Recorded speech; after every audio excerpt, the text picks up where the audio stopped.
What's going on after a little bit of a hiatus? We are back, week 12, Judgment Day, Judgment Week, the Mike and Rico show. The main man, Mike.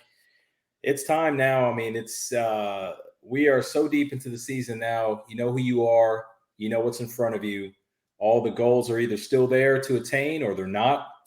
And this weekend, it's for all the marbles. We're going to talk about what went down in Week 11, heading into Week 12. We're going to go over the top 10 teams, and it's real now. High stakes matchups, rivalry Saturday coming up. Some of these games don't need an introduction. You know what they are. I'm protesting. I've got my cap on because I think what's being done to the University of Michigan is frankly bullshit. Having a little bit of insight and experience with what goes on in college football, I think what the university is being put through right now is frankly bullshit. I'll just say that. If they have been found guilty of level one violations and the NCAA conducts their investigation and they find that, I think they should be punished accordingly, as prescribed by previous altercations or incidents of such crimes. But I think what's being done right now is preeminent, unprecedented, and frankly bullshit to try to crater a national championship run. So I've got my ball cap on, because I think what's being done is ridiculous. Mike, what are your thoughts going into this week? I know Michigan's been in the headlines. It's been a month now. Yep. And unfortunately, their off the field stuff's been the biggest story in college football. And there's been not only them, but some other programs been playing some really good football that have been kind of getting overshadowed. Yeah. There's a lot of good teams kind of separating themselves. A lot of teams got some, certainly big wins. Both teams in it, like Georgia got a big win, and then over Yeah. Tennessee, and then we obviously saw Washington survive another one where three straight, ranked teams they beat, and so they've got by. So, Yeah.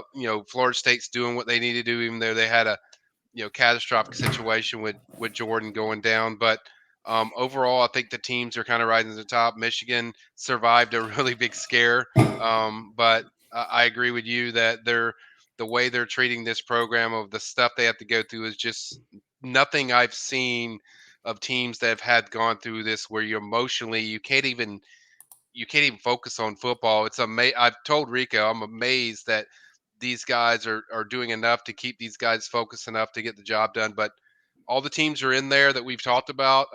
Yep. Michigan, Georgia, Washington, Florida State, and there's certainly others in there. You got the Ohio State Michigan game that needs no introduction. But so No. I think a lot of it's going to be we're going to know everything. I think this weekend. We are. So, with no further ado, we're going to truncate this down. Previously, throughout the year, we've done the 1 through 25, and there's still some great football teams that are going to be ranked outside of the probable playoff participants.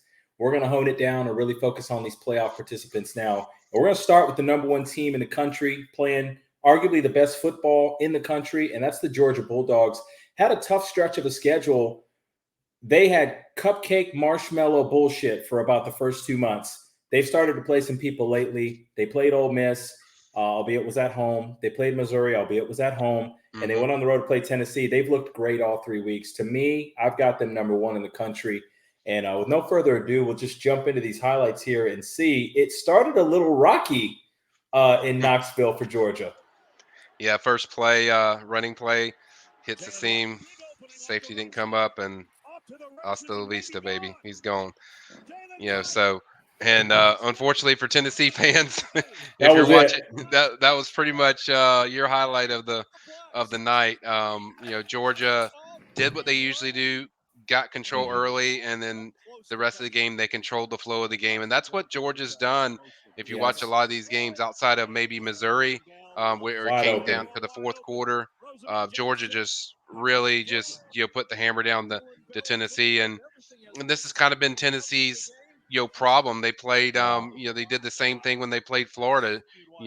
Got Mhm. behind so early, and then it was just close the door, and Georgia just methodically just went down there every drive down the field, and just they could not stop Georgia's offense. Now, Georgia all year has had the ability to respond. First 6 weeks or so of the season, they didn't look the best. They didn't look like the two-time defending champion. But I remember telling some Georgia fans and telling some people just in general that schedule was so soft they could play sorry Hmm. and get by and figure it out towards the end of the season. That's exactly what they're doing. Now Georgia's flow offensively looks much better. Look at them take control of this game. I mean, they go down 7-3. Here's Brock Bowers getting into the action. Number 1 tight end in America, going to be a top 10 draft pick. Yep. And then they just come and they squeeze the air out of this building. They take control of this game. This is a tough place to play. Make no mistake. Tennessee is an average, middling kind of team. But that's a tough place to play. And Georgia just went in there and sucked the air out because that's what they've learned to do as a 2-time champion. Won the SEC last year. They know how to play these big games. They know how to suck the air out of it. And they're up 24-10 now. Now we're in the third quarter. This is where Tennessee needs to make a push. And it's Georgia doing the push. And look, they've got end arounds. They've got trick play touchdowns. Yep. This team is continuing to impress me. Yeah, they got a lot of playmakers, I think, to your point, that have really rose up that they didn't have early in the season. Guys like Dylan Bell, number 86, that you'll see on here a lot. Just a lot of guys that have really, the more reps they've gotten, the more they've gotten into it, and they've gotten those guys involved, and they've expanded their explosive playmakers, and now it's kind of showing when you watch these guys. They're just, look at that. That wasn't happening early in the year. He wasn't escaping the pressure right there, ducking underneath, getting to the outside, hitting the dump down. That was a sack in September and even October. This is what I'm saying with Georgia. You can see the maturation of their program. I mean, this is just terrific quarterback play. Inside rush, duck under, see the guy coming in the flat, receiver works with you, boom, touchdown, and what should have probably been a sack. Now it's 31-10, and here they go. They're just pouring it on. Georgia just physically – it's Georgia and Bama from a physical standpoint. Yeah. Maybe throw Michigan in there, but this team looks really good. They're dangerous. I mean, they're going to be a really tough out. They will, and Carson Beck's come a long way since that first game we watched him, and then at first it was Dajon Edwards at running back. Now they have Kendall Milton. They've expanded, like I said, their explosive playmakers. So now there's a lot of angles of ways they can attack you. It isn't just Brock Bowers that like we saw early in the year when they escaped against Auburn. They have guys everywhere.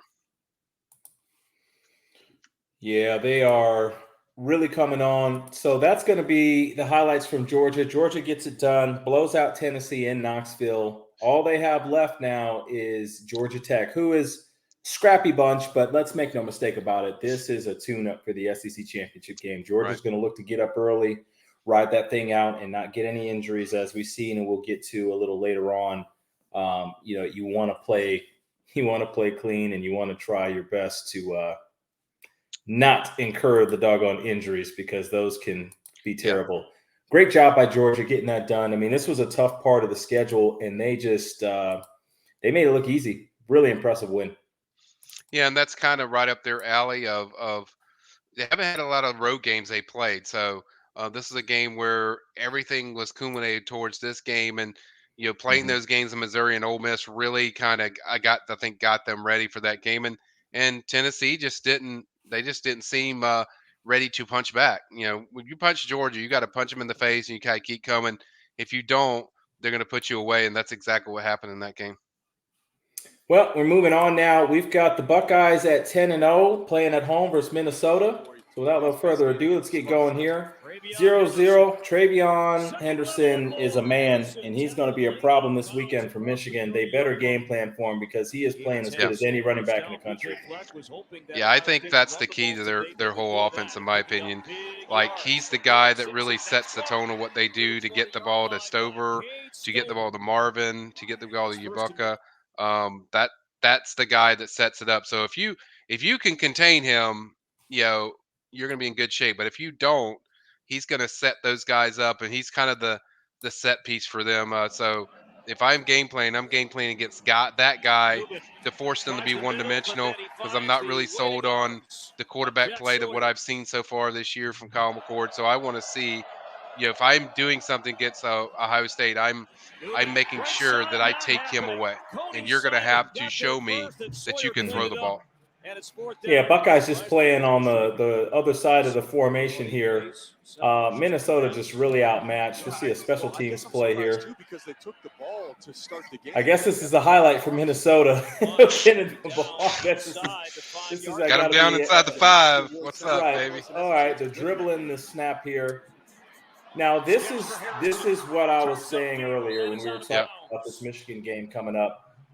I don't know that they're going to be able to just go downfield to Marvin Harrison. I think they're going to have to get the ball to him on the outside. That release there looks really slow. It works against Minnesota. We'll see if it's working against Michigan and beyond if they're able to get that win.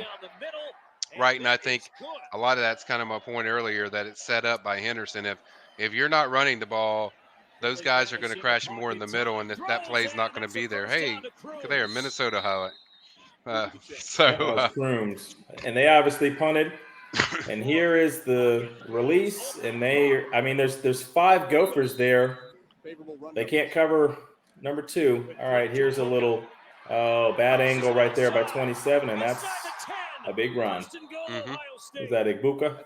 Yep. They settle for a field goal here. Ohio State really was in control of this game. The mission for them, I mean, we're almost halftime. It's 13-0, so it's not resounding, but, you know.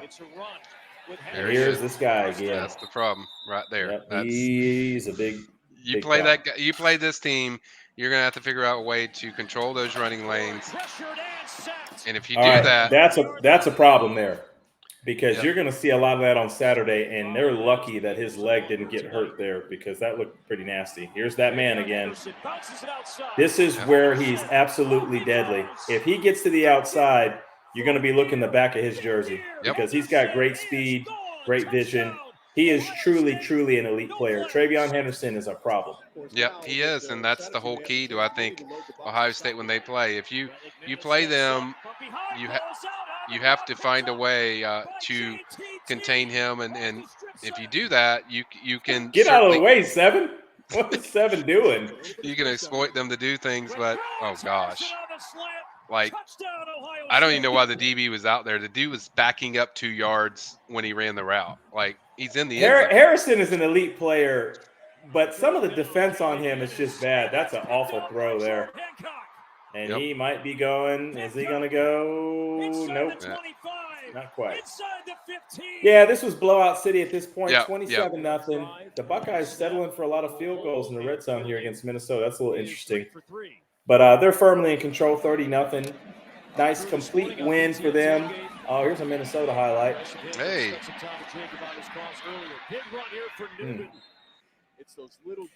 I gotta be honest, Mike. We just watched Georgia highlights. I think Georgia would smack this team by at least 14 if they played. I'm just being honest.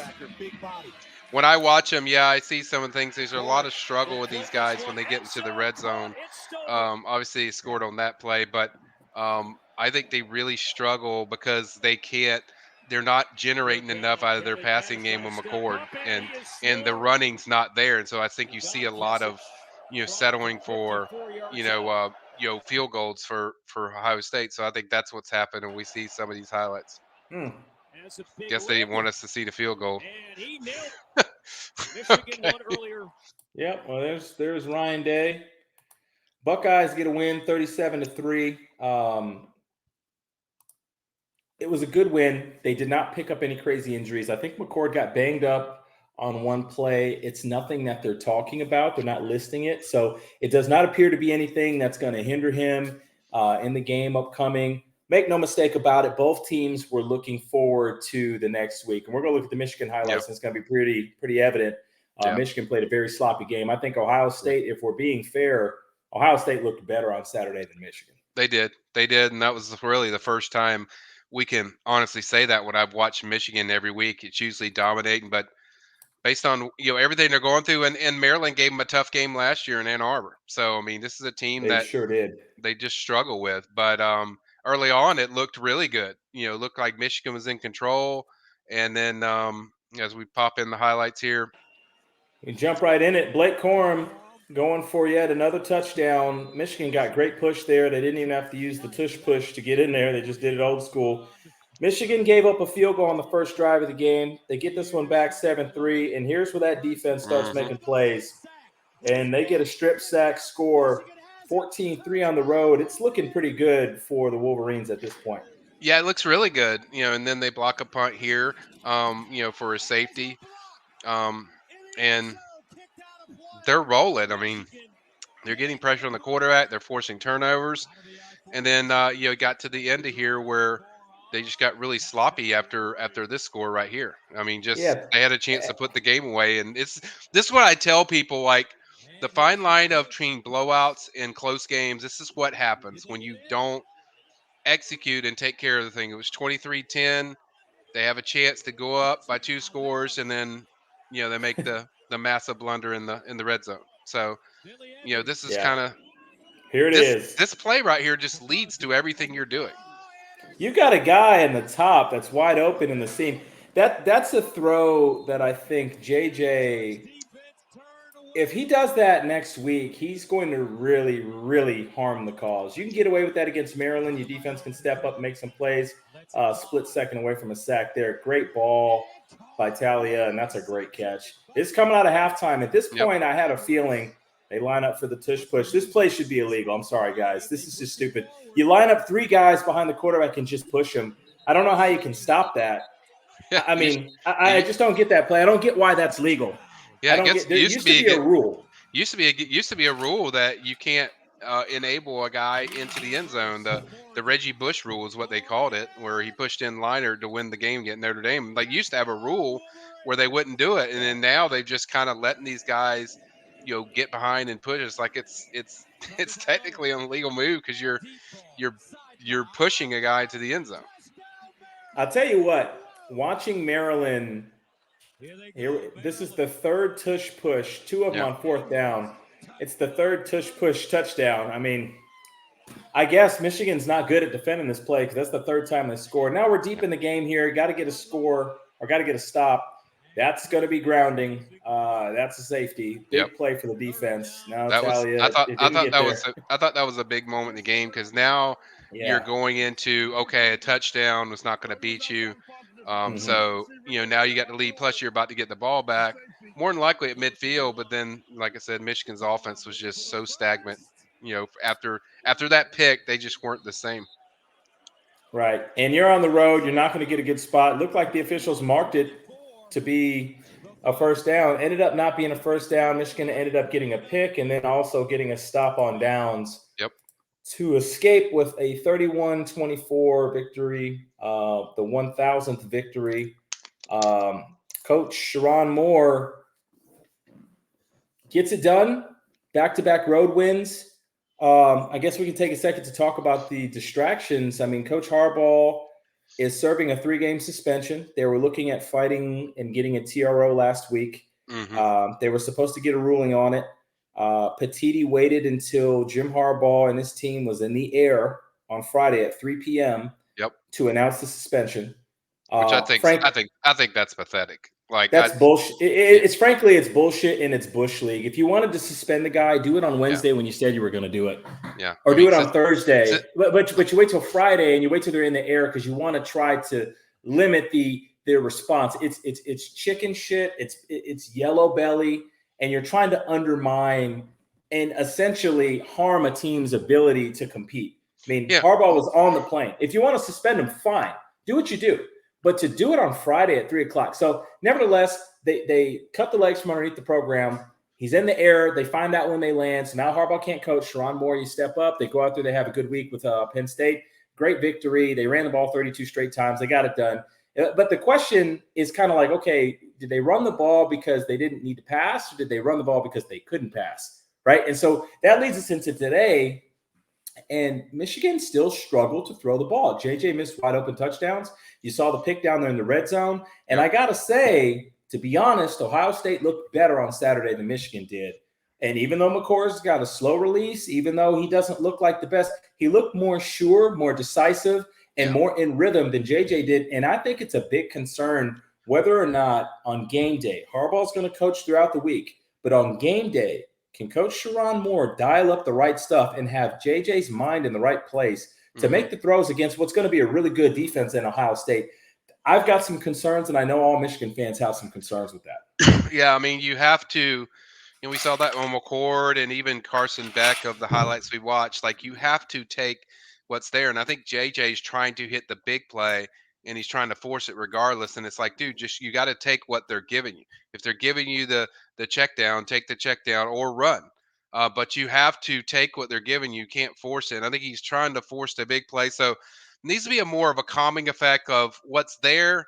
JJ's a very smart quarterback, sharp, so he knows this stuff. So He just has to play more under control and not try to hit the big one every time. You don't have to hit the big touchdown every time, but he has to play more under control and take what they're given. If he does that, like I said, if Michigan plays a clean game, I like their chances. But that's the concern: is he going to play a clean game, or is he going to try to force these passes? We've seen it a few occasions, Bowling Green, this game, even the previous game, he wasn't really that sharp, and they were off. But he's got to start just taking what is there, and if he does that, I think Michigan's going to be in a good place.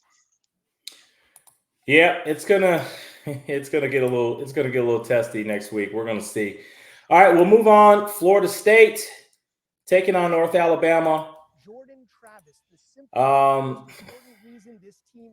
This was a hard moment. We were there. I was about 100 feet away from this injury. There was real tears. Mm-hmm. There was real pain. It's the most catastrophic injury I've ever seen a team have with this much to play for in a national title run. There's no way to underscore it or understate it. It just is the most catastrophic injury that you can have.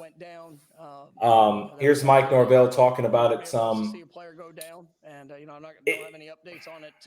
It's tough to talk about, and it's tough to put into words, because what do? I mean, do you it's the kid's senior day. For what he's done, he wants to run a couple of drives. I believe that was the third offensive series. They're down 13-0 to North Alabama. It's not going well. They need something to spark the offense. So the kid's out there trying to spark them. They call a run, and that happens. You know, you're looking at some of the highlights of how they got down. Mm-hmm. Just a terrible, sloppy start. Yeah, and and I know it. And Jordan's run that play a lot. You know, for everyone's wondering, he's run that play a lot this year. That's something they run frequently. Just one of those fluke things, and it's disastrous, and it's utterly heartbreaking, because if you know the story about what Jordan's gone through, you know, you know, said, "Hey, I'll change positions if I need to." Coach early in his career, he fought back. He built this program. The program was darkness when he got there, and he turned it around. And his what he's impact he's made to this program. It's just one of those things that isn't fair. And sports isn't fair. And injuries are part of football, but it still doesn't make you feel good. But as you see in the highlights, once they settled down after two possessions, Tate Rodemaker started to do his thing. Yep, and the running backs were really running hard. There's been some offensive line issues. Florida State did get the running game going. Here's Tate coming through right here. Nice ball to Bell. There we go, getting off there. This is a guy who can really be a problem. I mean, you look at how tough he is to bring down here. Understanding it's North Alabama. Going into the Florida game, it's going to be really interesting, Mike, to see what this team does with Rodemaker, how they adjust the offense, because this is still, in my opinion, a top 4 football team in the country, even without Travis. Oh yeah, I mean, they have playmakers everywhere, and to be honest, for being look fair, at 71 get down here. Get down there, big fella. That's awesome. Yeah, and but Tate's a more pure passer than Jordan. Jordan is more of a electrifying weapon that has made great strides in seeing the field. But this has been a strength of Tate, to see the field for a while. He sees everything. He's taller. Certainly, his passes got you see a little more zip on it, but still, you're still dealing with a guy that's not Jordan Travis, that knows where everyone's supposed to be. Although Tate is very experienced. Yeah, so the Noles end up getting a win, 58-13. We don't need to break it down too much as far as the game. It was North Alabama. It's an FCS school. It's a team that will never, ever, ever get invited back to Tallahassee for some of the shenanigans. We won't talk about the tackle being dirty. It was a hip drop tackle. Yeah. It's the same tackle that was used against Mark Andrews on Thursday Night Football. Yeah. That ended up cutting his season short. That's not what this show is about, talking about tackle. The tackle was a legal tackle, albeit I'm not a fan. North Alabama had some shenanigans. They tried to kick a field goal with 8 seconds left. We blocked it and took it all the way to the house. They won't be back. Florida State, pretty unacceptable start. And I can tell you just from being there was a lot of frustration and emotion because of that start. A lot of people thought that maybe Jordan wouldn't even be in the game if we didn't start the game that way. I don't know that that's fair to say that. I don't know that the criticism for Mike Norvell is going to be fair for playing him. He's a senior. It was his last time to play in front of his home crowd, and it was like halfway through the first quarter when this happened. It's a freak accident, and we've talked at length about Jordan Travis and about the electrifying ability that he has, but I've always stated that my concern was he was always one play away because of the style.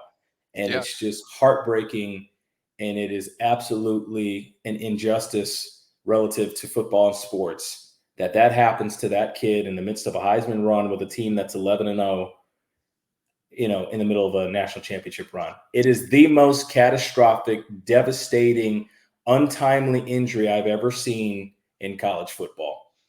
Yeah, I can't think of one better. No, I mean you're exactly right, and Mike shouldn't get any criticism because Mike's always said like our kids are going to play. Our kids are going to play. We're gonna if you don't play them, then say you go into Florida game and he didn't get enough reps, and then you're not fresh enough. Then you're saying okay, he didn't get the work. So Mike was going to get enough work for him. Probably be out by the second quarter. That was kind of the plan. But something, obviously, freak accident happened, but they certainly shouldn't be blamed for that, and it's catastrophic. But then again, I think FSU's had a few of these, throughout the years with Chris Winkie and several other guys that get hurt. They've gotten hurt in just games that you wouldn't expect that. But at the same time, I've said this to Rico many times. Like I know Tate very well. I know Jordan very well. I know what Tate brings, and Tate will be. They'll have the right game plan for him, and they're in good hands with Tate. Tate, this is not a new thing for Tate. Went on the road, beat Louisville, had to come in there. I think now you have a full week of him playing. So I think they'll be ready, and they're playing a team that also is playing with a backup quarterback. So I think they're going to be ready. Obviously, it's a tougher chore when you don't have your Heisman Trophy candidate, but I think overall, I think they'll be ready. Yep, it's going to be a huge test. We'll see how firm the Florida State football program is. Moving on, we're going to go to the team that for 2-3 weeks now, the college football world, mainly ESPN and the talking heads, have been saying that this team needs to be above Florida State and Florida State's not worthy. And so here we go, the Washington Huskies, with no further ado, on the road at Oregon State and some nasty weather. Yeah. There's some terrific DB play right there. I'm kidding. It was awful. In the sludge, my man Michael Penix throws a 12-yarder. Yeah. Oh my gosh. Oh God. Oregon State answers here 7-7. Terrible weather out there. Oh yeah, it was a monsoon the whole game. Washington does have a toughness about them, I've got to say. For a Pac-12 team, they've got a toughness, and they kind of hang out in these games. So 7-7 ball game, 4th and 17. What do we got here? Okay, we got a terrific snap. Yep. And that's a safety. We saw that in the Michigan game, and we're seeing it here. Sometimes you can just be there when teams screw up, and it results in points. 9-7. Uh-oh, this looks like it's going to the house, and it is. Not quite. Oh, wow. Yeah, I mean, that's Pac-12 at dark, ladies and gentlemen. That's what you get. I thought that was a touchdown. That's what you get in monsoons, like defense. Oh, there's another fumble. Right back. Here we go. Gosh, this is ugly, but that's why they always say rain is the equalizer when you play, because it's just weather. Weather can really just screw it up, and that's what you have to do when it's wet. You run the ball. That's the most secure thing you can do, but great play by Penix. All right, let's see in the rain, and he boots it through. So we're looking at a 16-10 ball game. Oregon State held it close. Washington has not shown the ability to separate themselves from anybody the past 6-7 weeks, but they consistently make plays. That's a phenomenal ball there. Wow, What a ball in the rain. That's a phenomenal ball. Second TD for this kid. Captain Rome Adunze. Yeah. Just outside route one. Oh, you got to find the ball. It's a nice little push there. If you slow it's it a nice down. push, but that's a tremendous ball. Oh yeah, the ball was great, but you're more than likely if the slight pushes, you're going to get away with that. So Washington's in control here. Here comes my man Ugalele, and he's throwing picks, middle of the field. So much bad happens there. Ball's Yep. a little high. They We didn't talked give up any points out of it, so he throws another pick. we talked about that all weekend, Rico, about throwing to the middle of the field. Like, That's two picks in a row in the middle of the field. yeah, Oregon that's State's defense, they fought. I mean, they're right here, and now here they score. And we're right heading back into in the it. fourth quarter. Yeah, it's a ball game here. Again, what we talked about was Washington's inability, kind of like Michigan, honestly, in that Maryland game, the inability to space out and do what they need to do. This is where Mm. DJ is really good. What a run by this kid. Still going. God, take you some Huskies with you like you're sledding.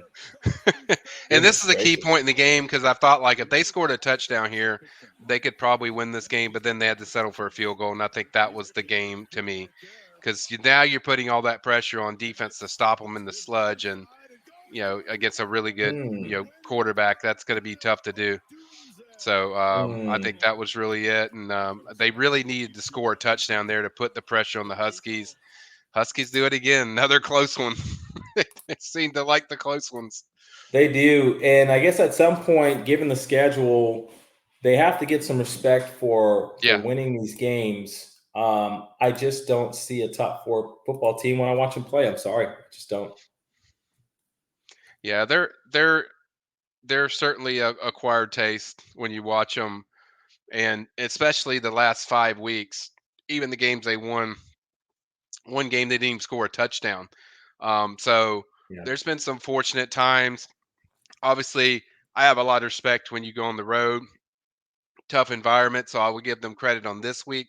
But in the rest of the weeks, they're playing at home a lot of these games, and they just haven't looked impressive. And I agree, they don't look like the top four team. I think they will be, but on this ranking. But I think that kind of might be very premature if they keep playing the way they're playing. Eventually, you're going to get stung. Eventually, when you play like this.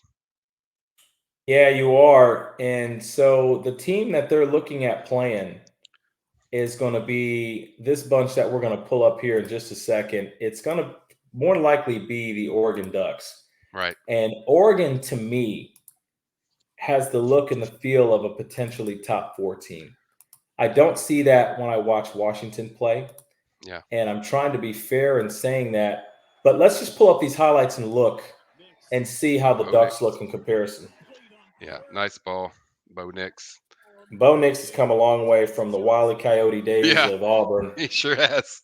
I mean, he just looks really explosive now.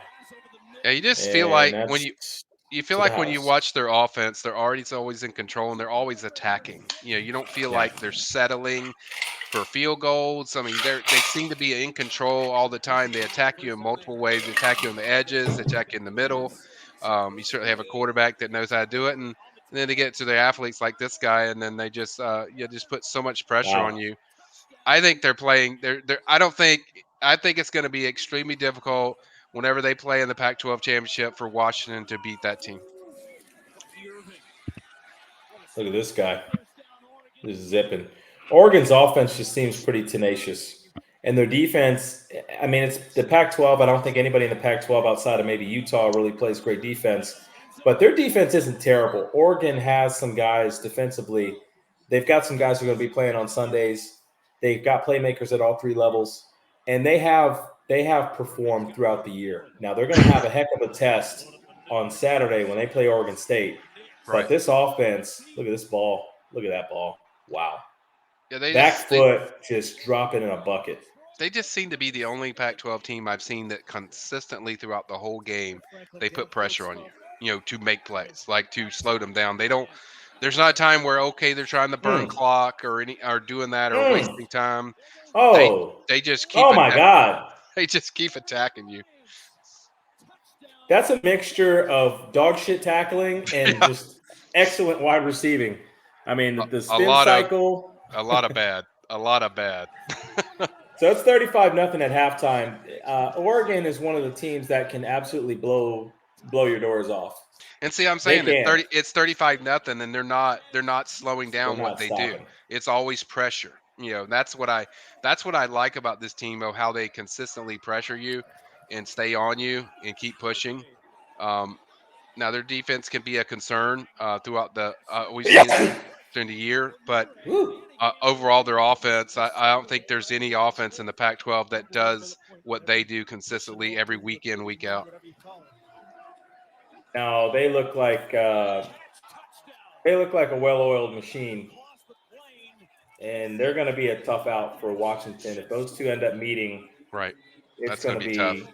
be, yeah, it's going to be really, really tough. Washington's going to have to revert to the way they were playing the first time they played Oregon, because if they play the way they're playing right now, Oregon not only is going to win, I think Oregon's going to win comfortably. I don't envision that being a close game, if unless um, Washington can find what their niche was like when they were playing around that time. Because right now, to me, yeah, Washington's getting some big wins, but there's a drastic difference to the way Oregon's playing and the way they're playing. Yeah, so that is going to be the highlights for Oregon. They absolutely roll, and Washington is positioned to kind of be that next team up. But Yeah, if we're going to operate in a world where who looks better, I mean, Oregon looks better, but then Washington's got to cancel it out because they got that 3-point victory. yep. As we look at the next team up is going to be Alabama. We do not have a truncated version of their highlights. They played Chattanooga and they absolutely rolled them. We're not going to watch 13 minutes of Alabama rolling Chattanooga. Thoughts on Alabama, Mike, just coming down the stretch? How scary are they?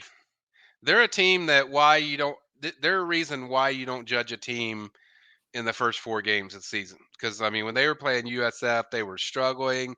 They didn't know who their quarterback was. They benched Milrow, then they went to Ty Simpson, then they went to another one. Then they finally went back to Milrow, and then they were just like, okay, we're sticking with him.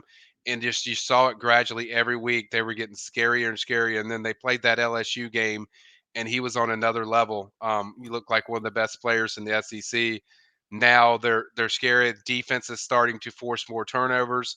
They look like Alabama. They look like a team, and Georgia's going to have to bring their lunch pail when they play them. They're going to have to bring it, because this Alabama team, I think, is probably one of the hottest teams in the SEC. If you talk about play, game flow, what they're doing, the way they're dominating teams, consistently. Yeah. Well, that brings us to where we're at currently with the college football playoff. And as I bring this up, looking at our rankings, we've got Georgia 1, Ohio State 2, Michigan 3, Florida State 4, Washington 5. And now you've got Oregon, Texas, and Alabama. So that's your top 8. The first 5 have all won. The first 5 are all undefeated. Right. I don't know how you change the first 5. Probably a fair talking point. We spend a little bit of time. Now, this isn't a Florida State telecast, so we're not going to dive deep into all things Florida State. Do you think the committee will move Washington up to number 4 over Florida State? And do you think that matters? I don't think it matters ultimately, but I do think they will be 4, and here's the thing, even if they had Jordan, I still think they would have moved him up 4, because that's, you know, as much as we criticize the way Washington looks, Washington beat 3 straight ranked teams in a row. That's 3 straight ranked teams. That's just it was what it is. So they deserve it because they've earned it. They beat teams that are ranked. That's what a lot of what we go by. But do I think it matters? No, because Michigan plays Ohio State. Whoever loses that game is out. So that'll move FSU right back in if you win. And then Washington has to play a rivalry game against Washington State. That's the Apple Cup is not a given year in and year out, even though Washington should beat them. We know how Washington's look. Look at how they looked against Arizona and Arizona State. Like those are teams that Washington should be better than, but they struggled. So it's a rivalry game. Anything can happen. So, if they slip up, then like I said, it's not a big deal. But the main thing with FSU or these teams that are in the top group is like Georgia and Michigan is you win your games. You win your games, you're going to be in. So I still think FSU is in the best position ultimately down the road as long as they win their games, because Washington's going to have to play Oregon. that's going to be really tough. FSU plays Louisville. I think that's a team that certainly has had a great year, but FSU can certainly match up, and I think they have a lot more advantages in that matchup. Florida's playing a backup quarterback as well, but they still have to win these games. But that's a much easier task than asking somebody to beat one of the hottest teams in football in Oregon. So I right now I think Washington will be 4, and then but I don't think it really matters because as soon as whoever loses Ohio State, Michigan, FSU is going to move in that spot if they win. So, and if they don't win, then that Oregon Washington game gets a lot more interesting because they can move in there, or somebody like Texas can move in there, who we haven't even really talked about, or Alabama. If Texas loses, Alabama could jump them and get into it right there. So there's a lot Yep. of dynamics left that still go through, but I still think if you're FSU fans and you're worried, you shouldn't worry regardless of what comes out on Tuesday because Mm-hmm. you're going to be right back in there if you beat Florida. You are. That's Yeah. what you're. So just going over the college football playoff and the matchups that we have coming up. So Georgia is going to be. Are they home or are they away? Let's see. I don't think it's really going to matter, but just No, for the sake, I don't either. they're going to be at Bobby Dodd. So Yeah, the road game. They're not leaving the state of Georgia because they don't like to do that. And they won't be leaving the state of Georgia when they go play the SEC title game because that's also in Atlanta. So life as a Mercedes-Benz. bulldog, you just don't travel much. You don't go many places. So they're on the road ish to play Tech. Right. A scrappy Tech team coming at 6-5. The line is 24. Georgia's probably going to cover. Right.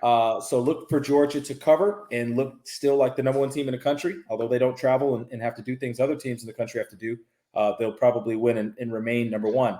Right. The big one, Ohio State travels to Michigan. Mm, That's going to settle a lot. And I've said this before. Last year, it wasn't the case because Ohio State is beloved by so many that they want to try to find ways to stick them in there, even though they got pounced by 3 scores at home with C.J. Stroud, who's proven to be amazing because he's right. probably Rookie of the Year and an MVP candidate. Still got bounced by 3 scores at home and still found their way into the playoff. This year, it's not happening. No. The loser No. of this game is It's out. gone. One, Michigan has too much going on. They're looking for a reason to toss them away. Michigan, you lose at home, you're out. Ohio State, if you lose to Sharon Moore, no disrespect, no hardball, okay? We can talk about where the information came from that went to the NCAA. It's linked to a PI firm that's related to Coach Day and his family, okay? It worked. Ohio State, Harbaugh ain't coaching. If you lose to Sharon Moore, you're out. There's no backing in this year. Yep. You're out. This is a winner take all, everything on the table. This is all the marbles game. The loser is gone. Winner gets to stay. And no matter who loses, you're out. Yep. All right. Washington is going to be playing Wazoo. Where is this game at? It's at Washington. Okay, It's at so it's at home for Washington. Home game for Washington. Right. Still going to be a crazy, crazy atmosphere. Mm-hmm. Toss up. Washington State put about 16,000 points up on Colorado. They're still 5-6. They're not that good. Washington is supposed to win by about 16.5. They probably will win, which is going to set up a huge showdown with Oregon. Now, Oregon also has an interesting game. They're playing Oregon State. Now, this game is also in Oregon. It's in Eugene. They are 13.5-point favorites. I think it'll be closer than that, but I do think Oregon will win, and that's going to set up a winner-take-all game for the Pac-12 championship in a week. Yep. Florida State is traveling to Gainesville to play Florida. Obviously, they will not have Jordan Travis. They will be playing Tate Rodemaker. Tate's a fourth-year guy. We'll see what he can do with the offense. Florida, Graham Mertz broke his collarbone in the Missouri loss. They will be playing Max Brown, USC transfer, more of a runner than a passer, former highly rated guy. We'll see what they can do. He's going to be thrown into the fire. Florida State is a 6.5-point favorite there. Unlike some other SEC teams, they got to go to the swamp. It's 5 place to play. Georgia, I'm talking about you. You don't go anywhere for the SEC title game. You don't go anywhere for the whole season, essentially. You went to Tennessee. It's like the only true road game. You play the Gators, but it's in Jacksonville in a neutral site with a 50-50 crowd. That ain't what this is about to be. Florida State's got to go to the Swamp. You haven't been there, book yourself a ticket to go see them play somebody good there because it's a top 5 atmosphere in college football. It is. Florida State's got to go in there. They got to get done. Got to get done with a backup. They're a 6.5-point favorite. We'll see what they do there. I like their chances, but we'll see. Yep. Texas is going to have a game against Texas Tech. That game is going to be, let's see if I can figure this out. It's going to be in Austin. So it's a home game against Tech. They're a 12.5-point favorite. I like the chances to win. Auburn is going to be playing at Alabama. At Auburn. Oh, it's at Auburn. Yeah. Makes it a little more interesting. So Alabama will be traveling to Auburn. Yeah. They are a 14.5-point favorite. Auburn's sitting at 6-5. So if we're being honest here, the only thing that's going to shake in this top 8, as I see it, is one of Ohio State and Michigan is going to fall and be out. Vegas has Michigan as a 3.5-point favorite. So let's call it Michigan. Ohio State's out. If UGA wins, then you're looking at Georgia, Michigan, Washington, and Florida State as your top 4. Right. And then your 5 would be Oregon, your 6 would be Texas, and your 7 would be Bama. And that takes us to championship week. Now, we look at the championship. You will have Michigan versus Iowa. And we're just assuming Michigan wins. Ohio State could very well win that game. We'd be talking about Ohio State.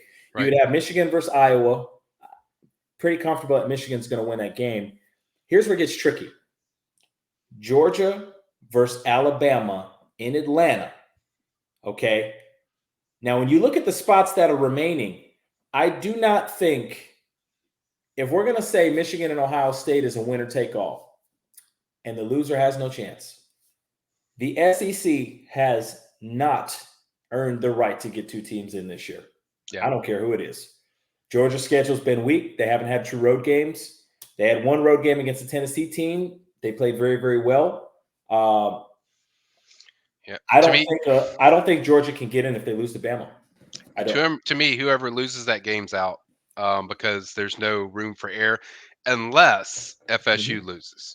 Then there's a shot. But even then, that's going to be risky. But if FSU wins, that game right there, Georgia and Alabama is basically to get in, to stay in it. It's because here's the thing. We're going to have some equality in college football.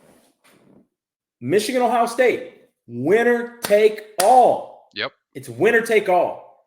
That's what makes the game special. It's high noon, the politics, the storylines galore. Yep. It is winner take all. Michigan has lost one conference game the past 3 seasons. Okay? If they lose at home to Ohio State, they're out. They're done. Georgia, you ain't no different. You ain't special.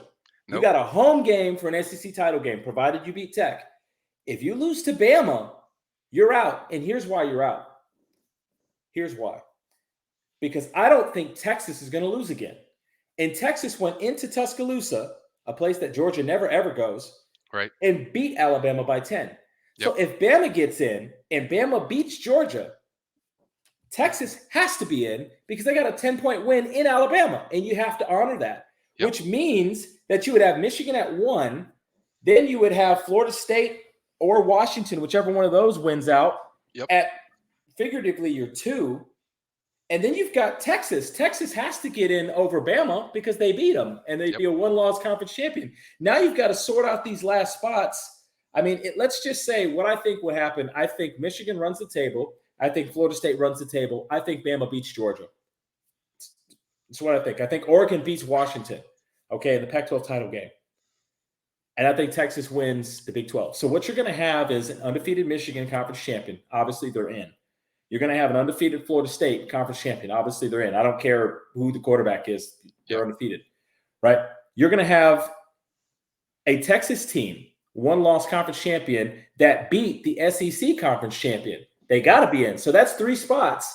Now you've got to figure out the last spot between Bama, okay, Oregon, who I think will win the Pac-12 and avenge their Right. loss to Washington, and then you've got Georgia, two-time defending champion, that's also there, but you've only got one spot for Bama, Oregon, and Georgia. Yep. You can't put Georgia over Bama because Bama just beat them. You Yep. can't put Bama over Texas because Texas went into Tuscaloosa and beat them by 2 scores in really resounding fashion. They were the better team. Yep. This is a conundrum. This is why I've always said I despise the playoff. The way that this shakes out, the way I see this shaking out, it should be Michigan and Florida State playing for the title.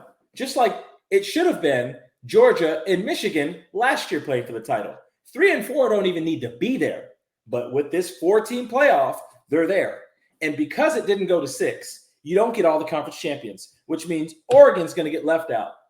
Injustice. But who are they going to get put in over? Yep. This is a mess. College football, you always set yourself up for this mess because you say you got 5 Power 5 conferences and 4 playoff spots. That's retarded. That's stupid. It should have never been like that, but you never fixed it. So you've got a mess, and now you're going to lose out on some really good teams that aren't going to be able to get into this playoff because you're not going to be able to craft a way to fix this. If this plays out the way that I see this playing out, the way Vegas thinks that this will play out, the way that the teams have shown throughout the course of the year that I think this will play out, this is an absolute mess. And even if Georgia, and I'm gonna be done here in a second, Mike, even if Georgia beats Bama, could happen. Georgia's a hell of a team. Yep. Georgia would be 1, Michigan would be 2, Florida State would be 3, and now 4, you're looking at Texas. No Bama, no Oregon, yep. Washington would be out. Yep. You still have a mess. Mm-hmm. You still have a mess. I don't see any way this doesn't figure out, and 1 or 2 teams is left feeling real salty, Mike. Unless there's a lot of upsets on this final weekend of rivalry weekend, like let's just say by some miracle, Auburn upsets Alabama in Auburn. And they're done. They're done. And then Alabama still plays Georgia, and Alabama beats Georgia. They're done. So no SEC teams in the final. No SEC teams. What are you going to do? Then you got Washington. What if Washington gets upset by Washington State? They're done. And then what if Washington beats Oregon? They're done. So it's just if Florida State loses to Florida. Yep, they're done. Done. You're done. There's a lot. Like if you went by the favorites, everything you said was 100% accurate. It's going to be a catastrophic mess of crap of the NCAA that's going to have in their face. If all the teams that are supposed to win, there's no way of getting around it that you guys screwed up this crap because you won't do the playoffs the right way. Now you're expanding to 8, but it's still you screwed this up. And so now it's going to be messed up regardless as long as the favorites win. Yeah, I just there's a lot of chaos that could happen. You could have some upsets. You could have some upsets in the Pac-12. But both those teams are favored pretty heavily, and they're both at home. The Michigan-Ohio State game is really the one that's the war. That's the one that's really tight. That's the one that's pretty evenly matched. Yeah. I would not say that if Harbaugh were coaching. I think Michigan would be probably a 7.5, 8-point favorite.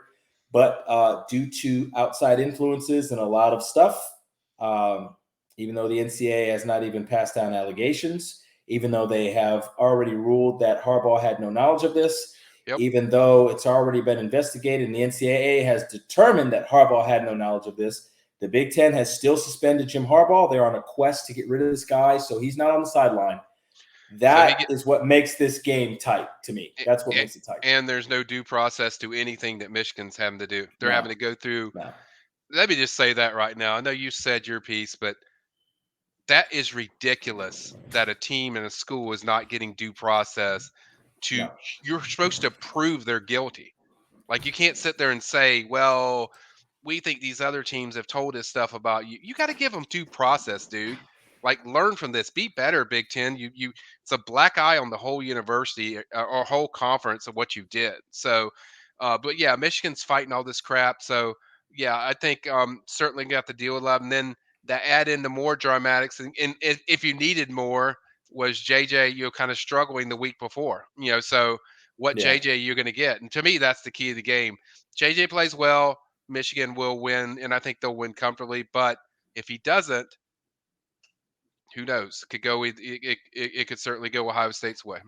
This one sets the barometer. That's the 12 noon. I think this is going to set into motion a lot of the playoff Yep. uh, implications. I mean, it's 2 versus 3.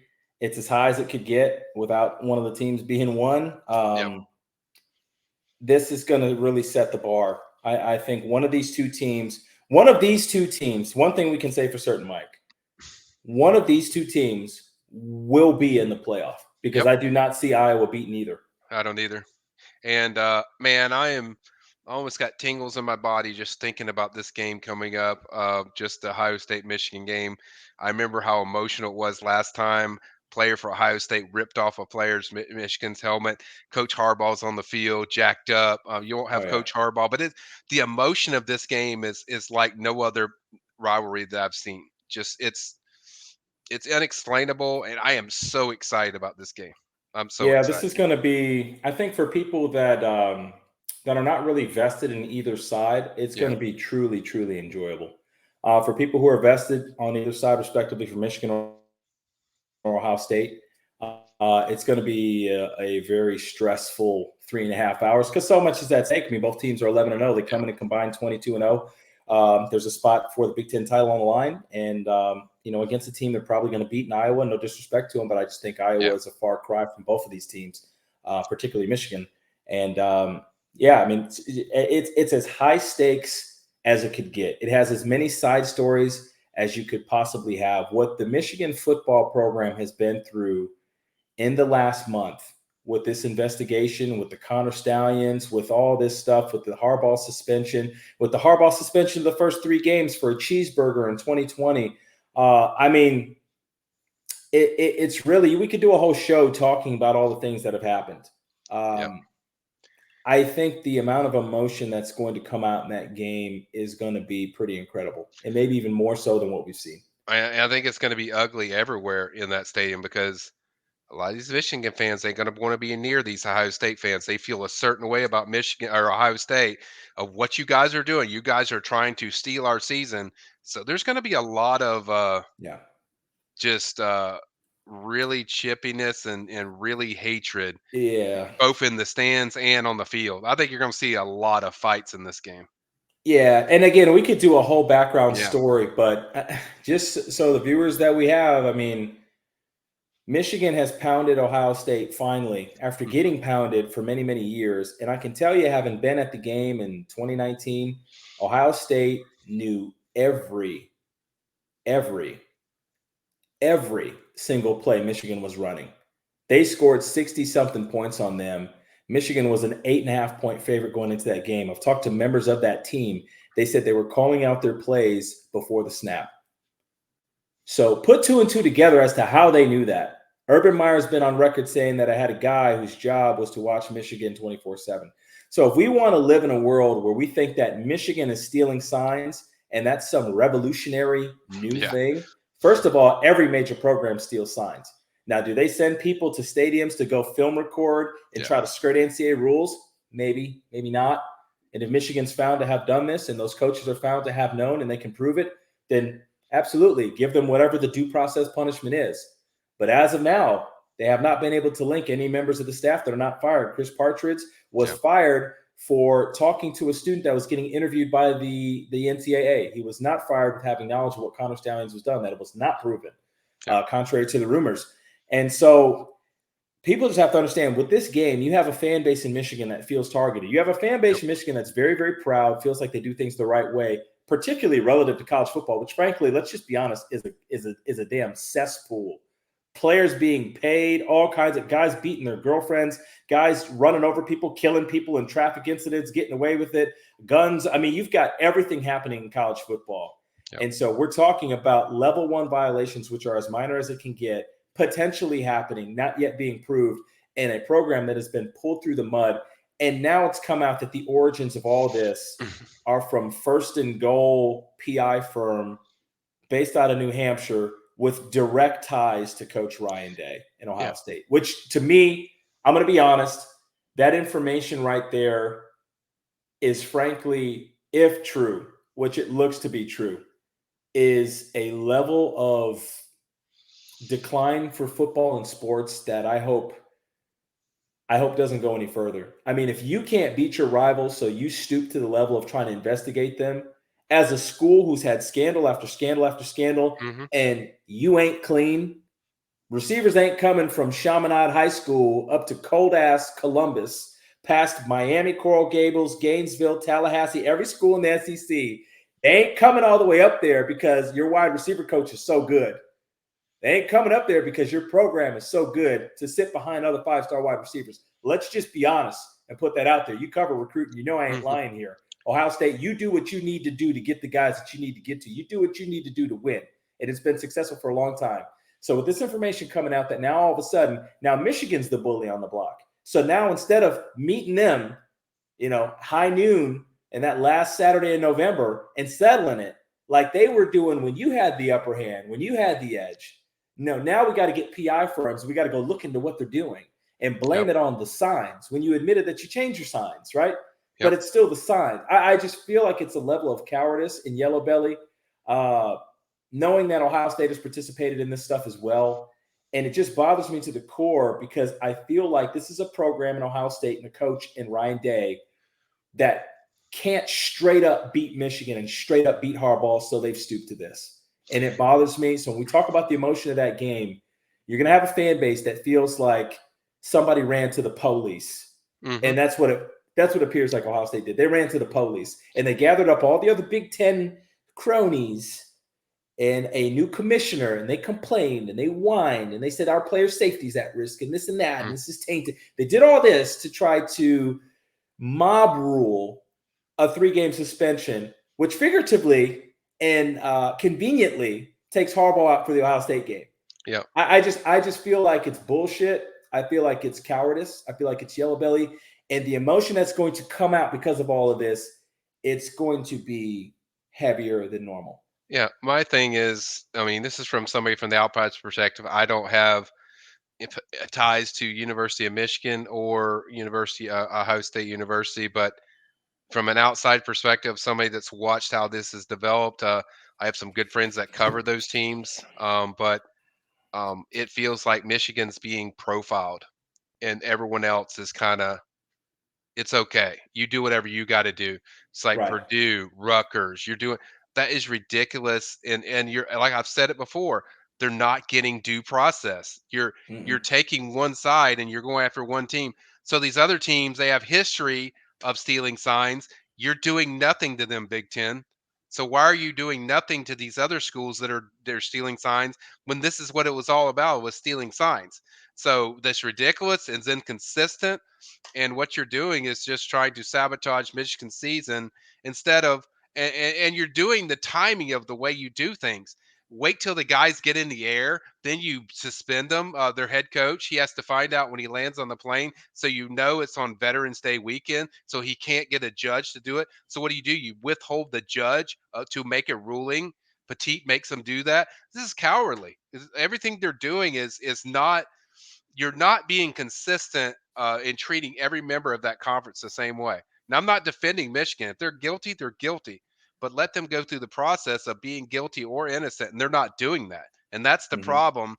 And I can tell you from an outside perspective, it feels like it's like if somebody's on the street and they're just doing same thing anybody else is doing, they feel like you're profiling them. That's what I think's going on with their program. They're getting profiled and nobody else is getting, profiled the same way.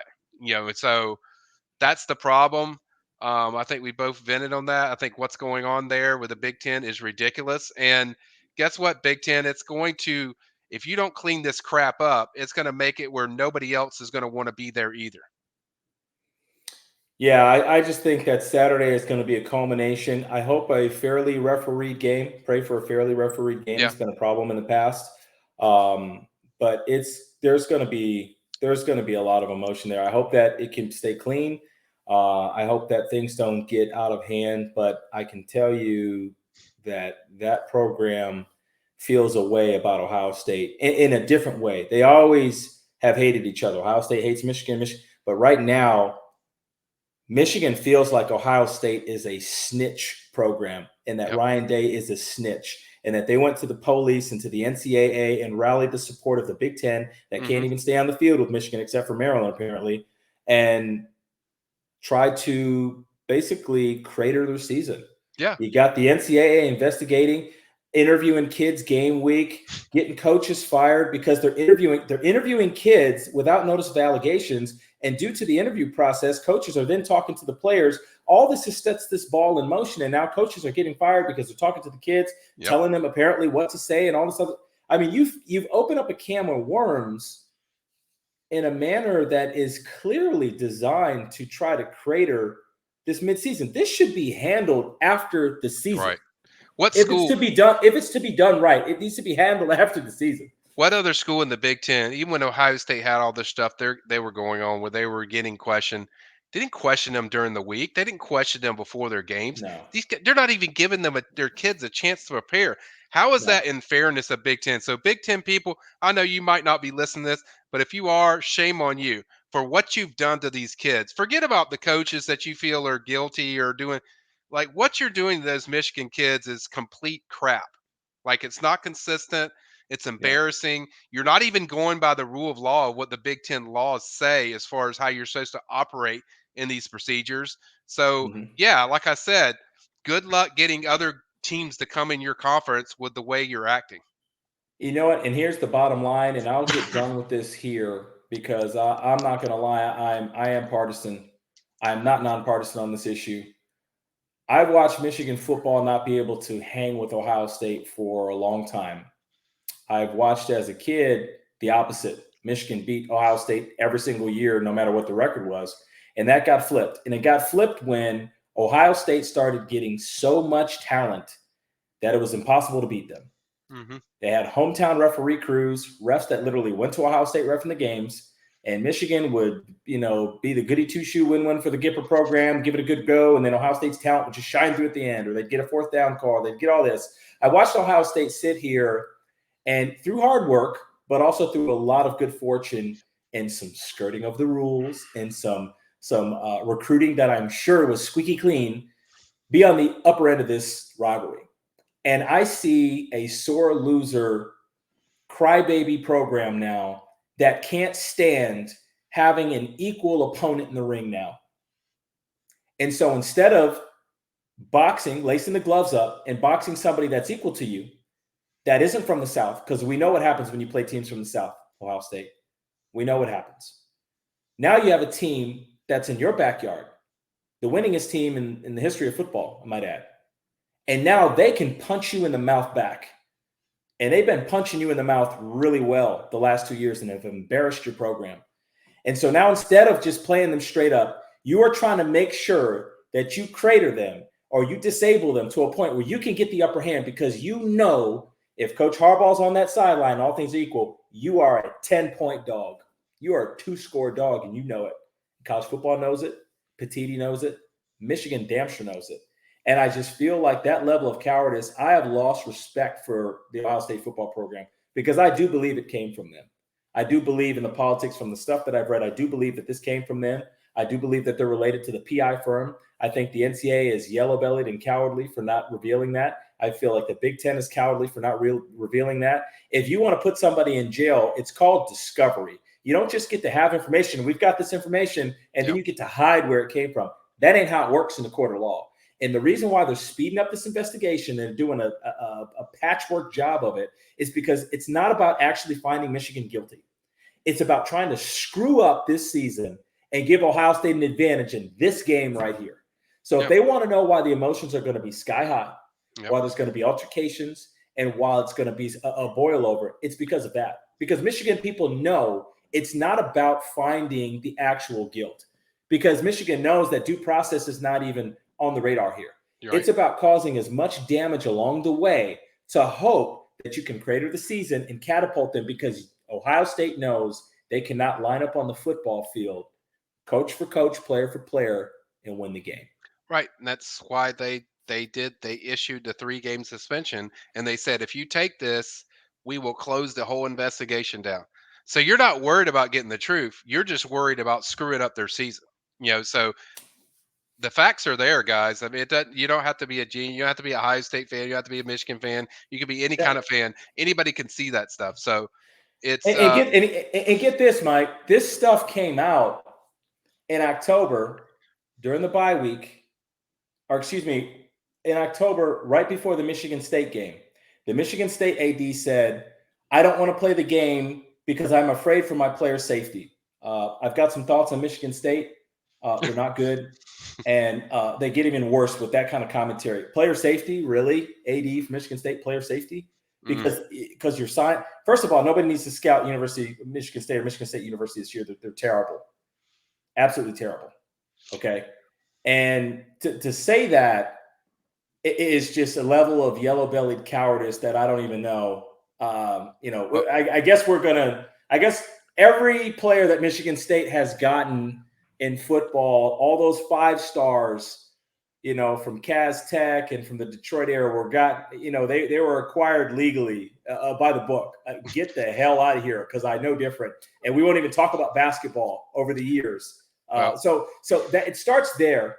And my point is, when this information is out there in October and the phone call happens in October, you could have suspended Harbaugh for the Purdue, for the Penn State, and for the Maryland game. You could have suspended him for the Michigan State, the Purdue, and the Penn State game. You wanted your 3-game suspension. You could have done it then. Could have got your 3 games then, but you didn't. You waited. You slow dripped it, and then you waited until a 3-game suspension would have to include who? Yep. Ohio State. Well, even though it's more Michigan State, like, that's laughable to me that you're going to talk about player safety. You didn't mind player safety when you're going to the Michigan's tunnel and beating the crap out of their players with helmets.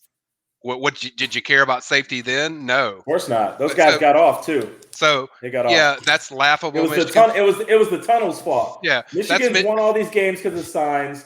Michigan State players are beating people with helmets because of the tunnel. Yeah, the Michigan State, that's laughable. You should be embarrassed for even your AD even making comment. The guy should be reprimanded or something. You're sitting there having your kids beat players with helmets, and you're talking about player safety.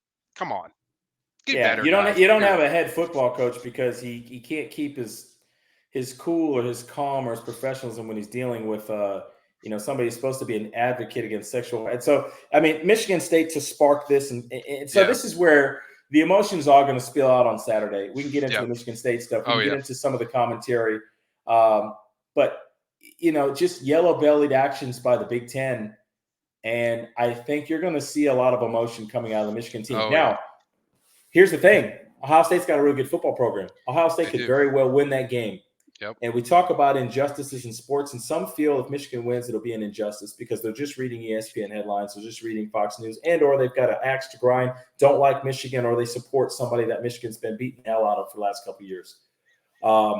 I think with what this program's been put through, given the fact that all this crap is unproven, given the fact that Harbaugh has been announced by the NCAA as having no knowledge of what's going on, given the fact that there's a letter from Connor Stallion saying, I did this on my own, I was going above and beyond, given the fact that Chris Partridge was fired and was not proven to have any knowledge, he was fired for talking to a player about an interview that shouldn't have even happened because the NCAA hasn't dropped allegations. Right. I feel it would be an injustice if Michigan did not win this game, because I feel like Ohio State has set all this stuff in motion to try to crater this program and make an easier win for them. So this game, this game has a fever pitch to it. It has a weight to it that it hasn't had in recent years, which is crazy saying something because it's been a very, very punitive game, consequential game the last couple of years. This year, it is epic proportions. Man, what a high stakes contest. It's going to be unbelievable. If you haven't watched the Michigan Ohio State, this is the game to watch. It's going to be whatever side you're on. It's going to be good versus evil to whatever side you're on. I'll put it that way. My question to these viewers, because I know this is going to come off to, and again, I told you when it comes to Michigan and Ohio State, I'm not partisan. Got some knowledge, been around, know some things. I'll keep some of that hush because I don't want to get into the weeds there. But if one of those two programs is dirty, it ain't Michigan. I'll say it again. If one of the two programs between Michigan and Ohio State is dirty, it ain't Michigan. And if everybody who roots for a college football team is willing to have a PI firm investigate their football program, how they get players, how they pay for players, players getting the proper grades, all of the going-ons that happen within the university amongst the players, driving, all the incidents with girlfriends. If you're willing to have a PI firm come investigate your program, be honest with yourself. Don't answer. Don't all raise your hand at once. Yeah.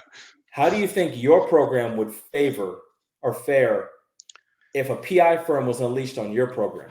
I think the main thing Right. is how do you think your program will fare if you're not getting due process for your school?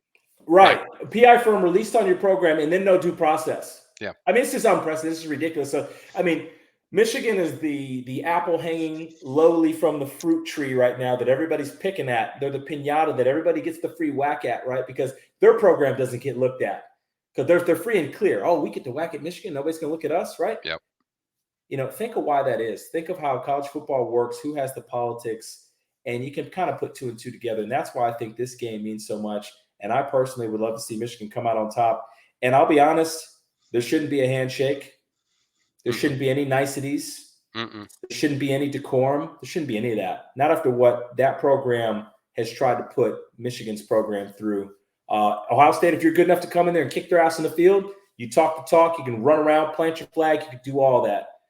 But if Michigan beats you, get your ass on the bus and get the hell out of Ann Arbor and go back to the armpit of America. That's all I got to say on that.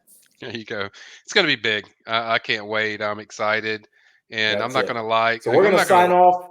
I'm not going to lie, guys. Yeah. From my personal feeling, from an unbiased, I hope Michigan wins, and I've shared why with my opinion on this subject. But I do hope Michigan wins. Sorry if Ohio State, if that offends you fans, I'm sorry, but I just think what they're going through is completely ridiculous. And I would feel that way if it was Michigan on the other end. I would probably be cheering for Ohio State. But what I've seen, that's what I see. Well, that's what we got. We went on. I went on a little bit of a tirade there. This game is just so huge. Make sure you guys watch it, and it's going to set the tone.